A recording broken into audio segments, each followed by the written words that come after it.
അല്ലോ കരയുന്ന എന്തിനാ പൊന്നെ? മയ്യത്തായി പോയ ഞമ്മള് വല്യുപ്പാപ്പ എവിടെ? ഇന്ന് ഉച്ചക്ക് ഞമ്മളെ കനവില് വന്ന്. അത്രയല്ലേ ഉള്ളൂ. മൂപ്പര് ഞമ്മളെ കനവില് വന്ന് പറഞ്ഞതെല്ലാം ഇതുവരെക്ക് നടന്നിരിക്കണം.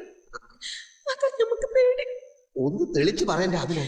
ഈ ചന്ദ്രമാസം കഴിയും മുമ്പ് ഞമ്മള് കെട്ടിയവന്റെ ഒപ്പം മണിയറെ കഴിഞ്ഞാല് നിങ്ങള് മയ്യത്തായി പോകുന്നു. മയ്യത്താവുമ്പോ അന്റെ ഉപ്പക്ക് തരാണ്ടുണ്ടായിരുന്നു ഇങ്ങനെ വായി തോതിയൊക്കെ വിളിച്ചു പറയാൻ. നിങ്ങള് മയ്യത്തായ പിന്നെ ഞമ്മക്കാരാ? അത് നേരാ. ഒരു മുത്തം തരാൻ പാടില്ല എന്നൊന്നും അന്റെ ഉപ്പാപ്പ പറഞ്ഞിട്ടുണ്ടാവില്ലല്ലോ. ഏത്ത് തൊട്ട അപ്പം മയ്യത്താവുന്ന പറഞ്ഞേക്കണ.